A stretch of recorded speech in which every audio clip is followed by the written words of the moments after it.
तब बाहर आके मम्मी पापा मेरे मम्मी भी आ गई थी तब तक, क्योंकि मम्मा को पता है कि now a girl needs a lady. ठीक है, अब एक लड़की को उसकी माँ की जरूरत पड़ने वाली है, क्योंकि पापा ने अपना काम कर लिया था जितना पापा से हो पाता। मेडिसिन की भाग दौड़, ये वो सब। मम्मा की आंखों में आंसू थे, पापा मुझे ऐसे देख रहे थे, मुझे भी थोड़ा बहुत ऐसे झलक झलक याद है कि यस शी वाज क्राइंग। और फिर मैं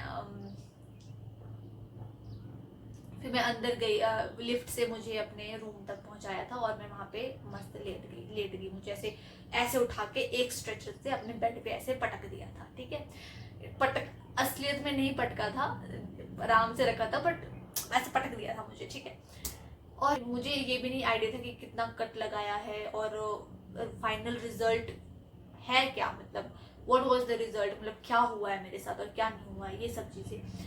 जब ये सब कुछ हो गया तो उन लोगों ने बेसिकली क्या किया था ना, they basically took out some sample or a tissue sample from my body during the operation time। और वो tissue sample then they I think उन्होंने वो दिल्ली भेज दिया था लैब में टेस्ट करवाने के लिए कि एक्चुअली में ये है क्या। फिर वहां से जब रिपोर्ट आती दिल्ली से तो फिर तब हमें पता लगता कि क्या है। तो जो हमारे गायनी ने बोला था कि आपको अपेंडिक्स है, तो बेसिकली मुझे अपेंडिक्स था ही नहीं, मुझे अपेंडिक्स नहीं था। My surgery was not meant to be done, वो सर्जरी होनी ही नहीं चाहिए थी क्योंकि मुझे अपेंडिक्स था ही नहीं। Then they told my parents कि हमें कुछ भी नहीं मिला, इसकी बॉडी में कुछ भी नहीं मिला, there was no appendix, there was no mass or something, कुछ भी नहीं था ऐसा।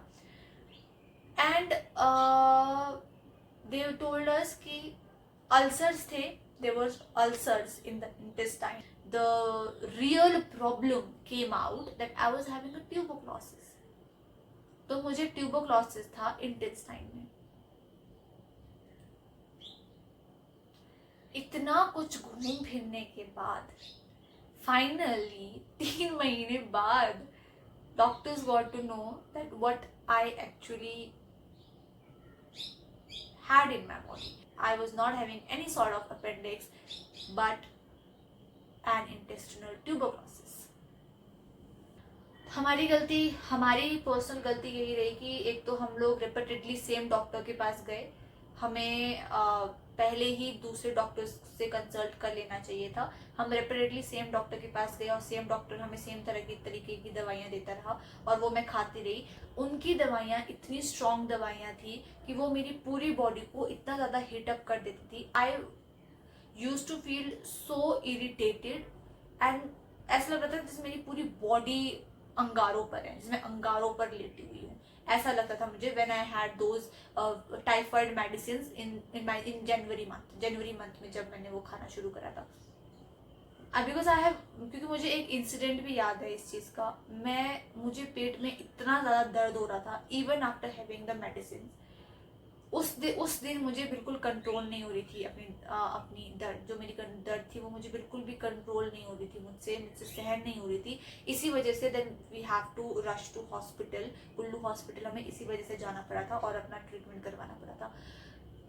उस वक्त में मुझे याद है मैं अपने बिस्तर में अंदर तंदूर जला हुआ था, जनवरी का महीना है, मनाली है, सर्दी है, तंदूर हम लोग जला के रखते हैं अपने कमरे में तंदूर जला हुआ था। I was not able to sit in that particular room.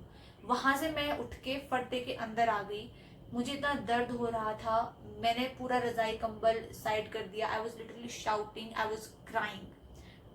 Mummy papa दोनों आए अंदर से, उन्होंने सुना कि she is suffering a lot, उसको दर्द हो रहा है ऐसे करके, और मैं पूरा लेटी हुई थी।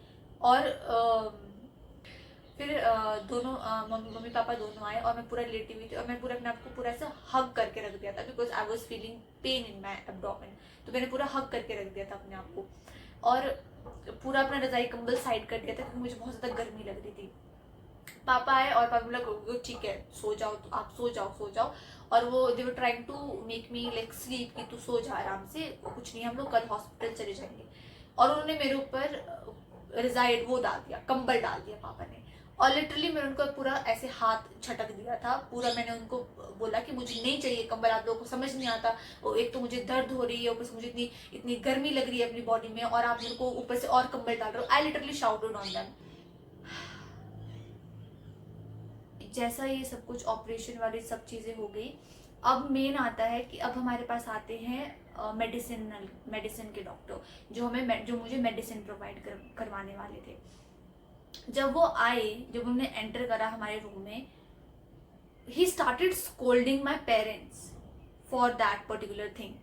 और I will not take it as a bad thing, और बिल्कुल भी ऐसा नहीं लूंगी। मैंने एंटर्ड, मैं तो खुद लेटी हुई थी, मेरी तो हालत नहीं थी कि मैं कुछ बोलूं, ठीक है। और मेरे मम्मी पापा भी इतने भोले थे, जैसे ही आए मेरे मम्मी पापा की जुबान तक नहीं खुली उनके सामने। वो मेरे पापा मम्मी को बोलने लगे कि ये आपकी बेटी है, आपको पता होना चाहिए कि आपके बच्चों के साथ क्या हो रहा है, आपने इतनी देर कर दी इसको यहाँ पे लाने में, अगर आप थोड़ी और देर कर लेते तो she might not be here, मतलब नहीं रहती है, ऐसा करके मेरे पापा को बोल रहे थे।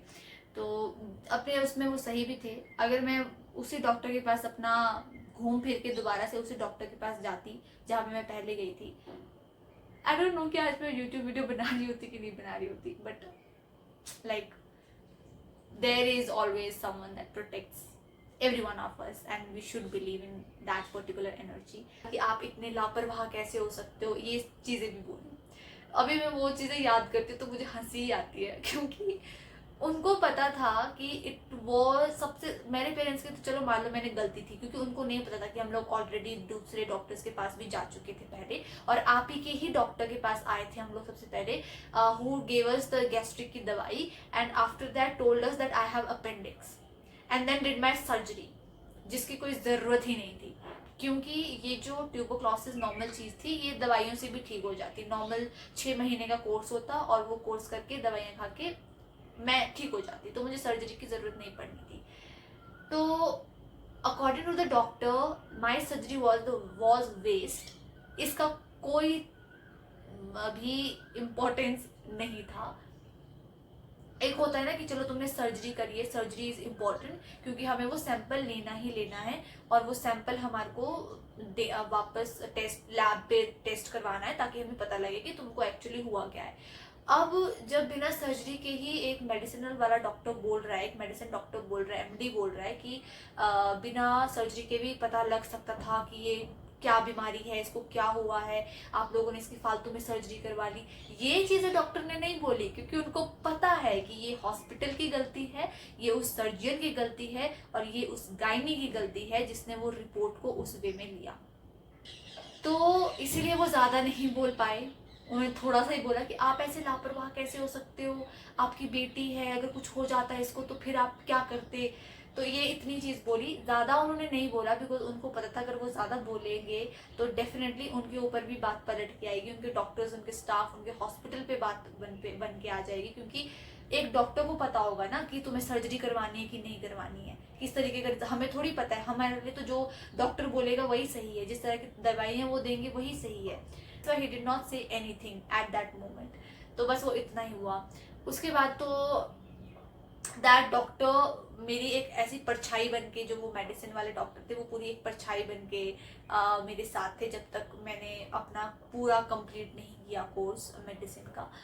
तो उसके बाद सब कुछ खत्म हो गया, everything was over, I came home back, और मैं घर वापस आ गई। अब मेरे पास 10 दिन रह गए थे एग्जाम की प्रिपरेशन करने के लिए।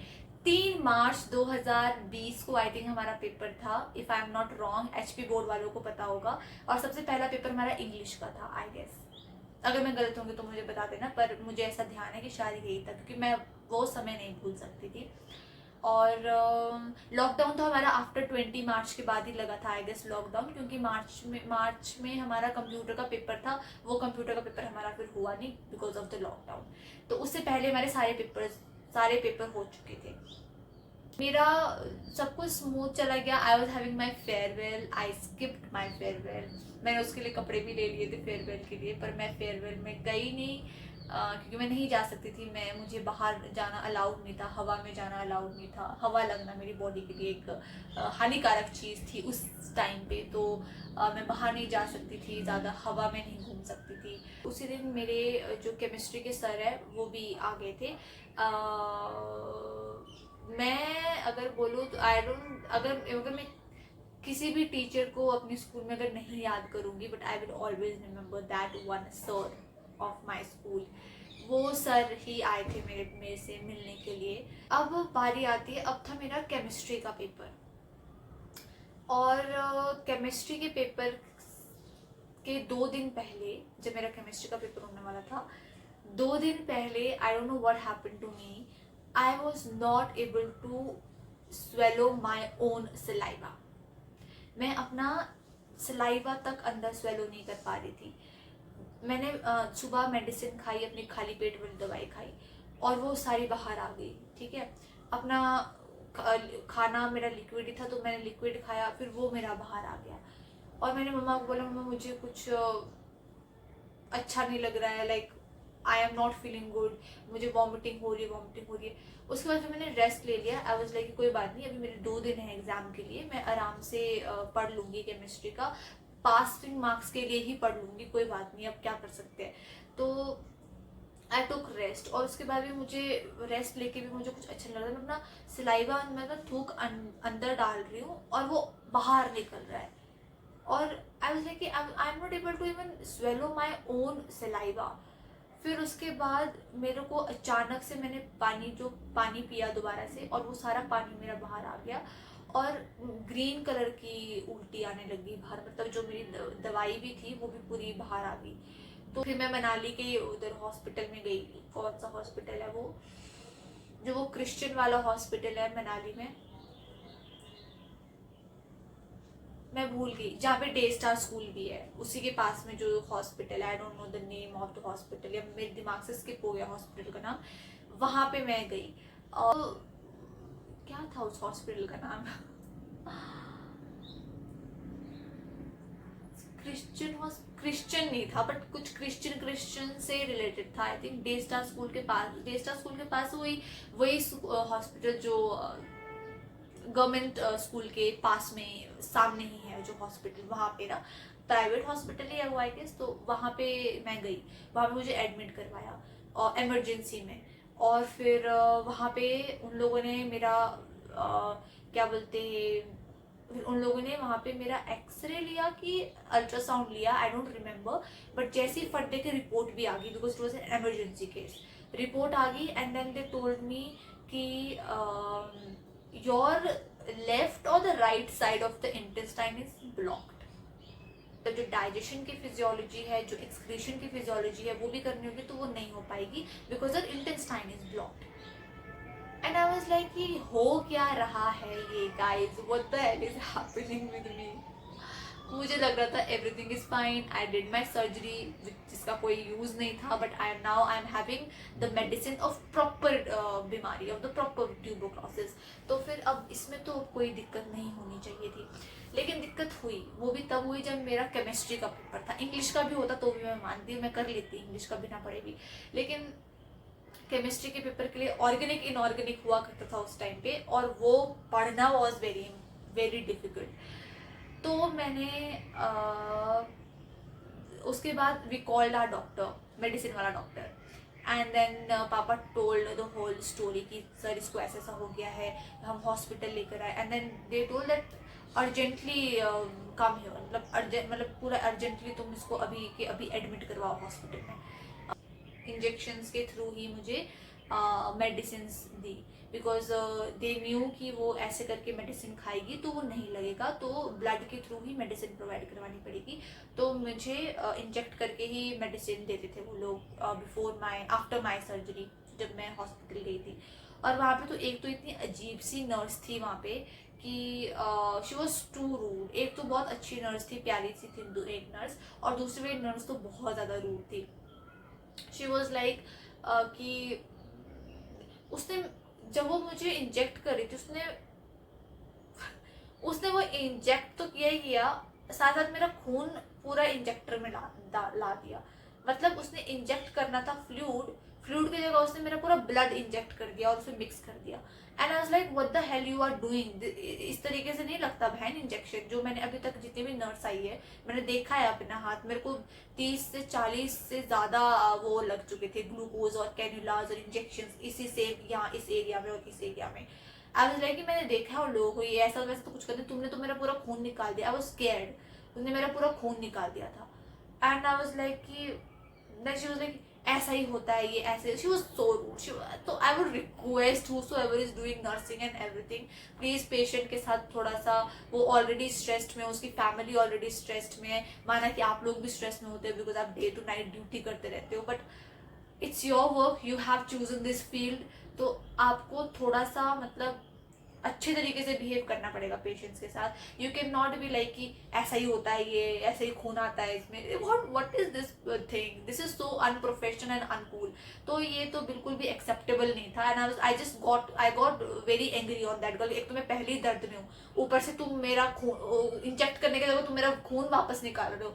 एंड आई लाइक पहले ही मेरे अंदर खून नहीं बचा, इतना खून मैं ऑलरेडी बहा चुकी हूँ, तुम लोग ये काम कर रहे हो, एटलीस्ट जो तुम्हारा काम है उसको तो ढंग से करो। तो I got very angry on that lady हुसोएवर। उसके बाद से वो आई नहीं लड़की, उसके बाद से उन्होंने वो पुरानी वाली नर्स ही भेजी। तो मैंने उनको ही बोला कि वो तो बहुत रूड थी, वो जो पहली दीदी आई थी, वो जो पहले नर्स आई थी वो तो बहुत रूड थी, आप तो मुझे बहुत अच्छे लगते हो। मैंने उनको ये भी बोला था, आप कितने प्यार से इंजेक्शन लगाती है, यू आर मतलब दर्द नहीं करवाती फील, आप बहुत अच्छी है। तो उनको भी तो खुशी होगी, उनको भी तो लगेगा कि हाँ भाई हमने नर्सिंग करके कुछ तो अचीव करा है, बिकॉज हम लोग एक पेशेंट का ट्रस्ट अचीव कर सकते हैं। हम जो ऑलरेडी पेन में है हम उनकी देखभाल कर सकते हैं, हम उनकी सेवा कर सकते हैं। और साइड बाई साइड एक ऐसे नर्स है जो अपने आप को पता नहीं क्या समझते हैं कि डॉक्टर्स भी इतने एरोगेंट नहीं होते जितना जितनी तो वो नर्स एरोगेंट थी। उसके बाद से तो वो आई नहीं, जब उसको डोज पड़ा उसके बाद तो आई नहीं। तो मैं जेएमडी ले गई थी अपने साथ हॉस्पिटल, और जब मैं थोड़ी ठीक हो गई थी तो मैं वो जेएमडी से ही पढ़ रही थी, where I was able to set properly, और मैं ठीक हो गई थी पर मैं एडमिट थी तो मैं जेएमडी से पढ़ रही थी। आफ्टर दैट व्हाट हैपेंड, रुको पहले मैं अपना लिप बाम लगाती हूँ कि मैं ना पिछले 2 घंटे से बोल रही हूँ तो मैं, और ऊपर से अंधेरा भी होने वाला है इसलिए मुझे फटाफट से खत्म करनी पड़ेगी चीज़ें। तो मैंने उन्होंने बोला you can not give exam, I need to exam you. And I just requesting sir मेरे को रिपीट नहीं करनी अपनी 12th standard, I let me गो। मैं एग्जाम मैं बोलूँगी सर मैं एग्जाम दे के वापस एडमिट हो जाऊँगी, लेकिन मेरे को बस एग्जाम देने जाने दो, मेरे को एग्जाम देने देना है चाहे कुछ भी हो जाए। फिर उन्होंने मुझे बोली, ये इंसिडेंट मेरे साथ टीचर के टाइम में भी हुआ था कि जब उनको पता लगा मेरे टीचर को कि I have to go for a surgery, और फिर then he talk to the principal of the school. फिर प्रिंसिपल सर ने भी बोला कि उनको बोलना कि आप अपना ध्यान रखो, सर्जरी वगैरह जब आपकी हो जाएगी take rest, take care of yourself properly, क्योंकि आप डायरेक्टली एक सर्जरी वाली लड़की को, तुम जिसकी सर्जरी हो चुकी है उसको अगर ऐसे बोल दोगे कि ब्रिंग रिजल्ट फॉर अस और something like that is not possible, क्योंकि वो पढ़ ही नहीं पाएगी उस सिचुएशन में। तो उन्होंने मुझे बोला था to drop out and to start 12th standard again. और फिर मुझे लगा कि नहीं, मैं 4 साल की उम्र में नर्सरी स्कूल गई थी और इसीलिए मैं मैच नहीं कर पा रही एज अभी अपनी बाकी बच्चों से। दोबारा से मैं 11 जूनियर्स के साथ नहीं बैठ सकती, दोबारा से मैं 1 साल अपना 12th स्टैंडर्ड नहीं रिपीट कर सकती just because of this thing. I was like कि नहीं मैं ड्रॉप आउट नहीं करूँगी, अदरवाइज मेरे पापा को और मेरे सर ने और प्रिंसिपल सर ने दोनों ने उन्होंने बोल दिया था कि इसको बोल दो कि ड्रॉप आउट कर लो और अपने आप को ध्यान से अपनी हेल्थ पे फोकस करो, no need to rush for exams और इतना प्रेशराइज, क्योंकि बहुत प्रेशर पड़ जाएगा अगर आप पढ़ोगे भी और साथ साथ अपना हेल्थ का भी देख रहे हो। तो दे टोल्ड कि drop out, I was like नहीं, तुम्हारी बहन ड्रॉप आउट नहीं करेगी, बिल्कुल भी नहीं करेगी, क्योंकि मेरे को बिल्कुल 12th स्टैंडर्ड फिर से स्टार्ट करना स्कूल लाइफ इज नहीं। आई वाज लाइक नहीं भाई मैं तो नहीं करने वाली दोबारा से 12th स्टैंडर्ड रिपीट। फिर वही मुझे हॉस्पिटल डॉक्टर भी मुझे यही बोल रहे थे कि we can't let you go, I need to examine, I need to see that what is happening in your body and all that. As like कि भाई जो कुछ हो जाए मैं दोबारा से एडमिट हो जाऊंगी, बट मुझे एग्जाम देने चले दो। फिर मैं एग्जाम देने चली गई केमिस्ट्री का, और जब मैं केमिस्ट्री का एग्जाम दे लिख रही थी, और गवर्नमेंट स्कूल में हम लोग जाते थे पेपर देने के लिए, और मेरा मस्त एक चेयर लगाई होती थी साइड में, बाकी सारे बच्चे नीचे कारपेट में बैठे थे, तो मेरे को चेयर में, मैं नीचे नहीं बैठ सकती थी, तो मैं चेयर पे बैठ के करती थी अपना पेपर। तो उसके बाद सारे के सारे पेपर हो गए खत्म। फिर 3 महीने का मेरा कोर्स चल रहा था। I have gained a lot of weight, मैं पूरी ऐसी आलू जैसी हो चुकी थी, और पूरा ऐसे मेरे पाँव सूजे हुए, हाथ सूजे हुए, सब चीज़ें। And then I realised how important it is to have a good diet. खाना कितना ज़्यादा इम्पोर्टेंट है, और सही अमाउंट का खाना कितना ज़्यादा इम्पोर्टेंट है, किस तरह का खाना तुम खा रहे हो वो कितना इम्पोर्टेंट है, उस समय मुझे पता लगा जब मैं खुद एक पेशेंट की तरह बेड पे पड़ी हुई थी। बट मुझे अभी तक नहीं पता लगा कि वो चीज़ जो भी मुझे हुई वो किस वजह से हुई। I had no idea what was the reason behind this.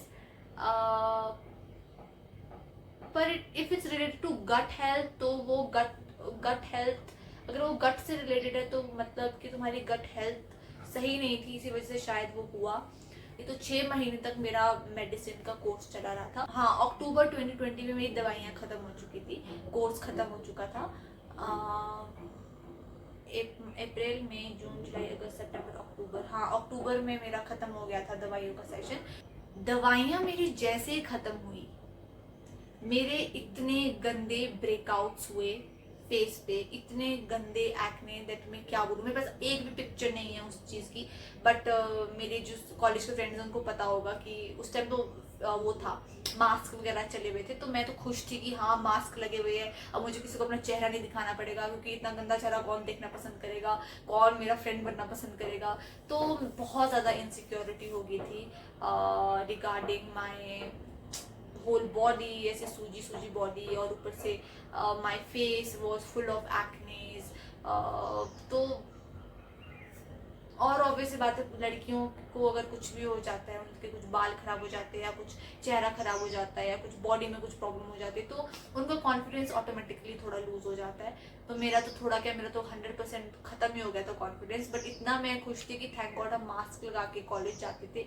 But उस चीज़ को भी कोप अप करते करते 1 साल हो गया था, क्योंकि 1 साल तक वो मेरे एक्नेस रहे थे, एक्ने मार्क्स रहे थे। अब तो पूरी तरीके से खत्म हो चुकी है, पर वो भी अपना टाइम था, वो भी एक अपनी ही कहानी थी। And so the moral of the story is what, आप लोग मुझे बताना कि मोरल ऑफ द स्टोरी आपको क्या मिला। और यही होगा कि you need to take care of your health. आपको अपनी हेल्थ का बहुत ज़्यादा ख्याल रखना पड़ेगा। अपने डाइजेस्टिव सिस्टम के लिए एक रिस्पेक्ट और आ गई थी। मेरी बॉडी कितना ज़्यादा फाइट कर रही है उस एक पर्टिकुलर ट्यूबरक्लोसिस के लिए, कि भाई इस लड़की को कुछ नहीं होना चाहिए, इस ट्यूबरक्लोसिस के लिए तो खैर नहीं। तो my body was fighting a lot. तो मेरे को ऐसा लगा कि कितना अच्छा है हमारा डाइजेस्टिव सिस्टम, कि एक तो तुम्हें अवेयर भी कर लेता है कि तुम्हें हो क्या रहा है, सिम्टम्स क्रिएट करके, राइट, फीवर क्रिएट करके वो तुम्हें अवेयर कर लेता है कि तुम्हारी बॉडी में हो क्या रहा है एक्चुअली में, ताकि तुम्हें पता लगे कि तुम्हें ये चीज़ है और तुम्हें इसे जड़ से निकालना होगा। I will just advise you guys to take care of your health. अपनी हेल्थ को सबसे पहले प्रायोरिटी दो। तुम्हारा अगर गट हेल्दी है, तुम्हारा डाइजेस्टिव सिस्टम हेल्दी है, सो मेरी लाइट क्यों चली गई। एंड आई वॉन्ट कि अगर जितने भी लोग इस वीडियो को देखेंगे वो definitely moral of the story mention करें कमेंट में, ताकि मुझे लगे कि यार कि जो मैंने स्टोरी सुनाई है, it's not just for entertainment, but it's also giving some sort of message to you. Or if you like this video, then do like, comment, share and subscribe to my channel, and I'll see you in the next video. Hopefully very soon, but I don't promise this. Bye. Bye.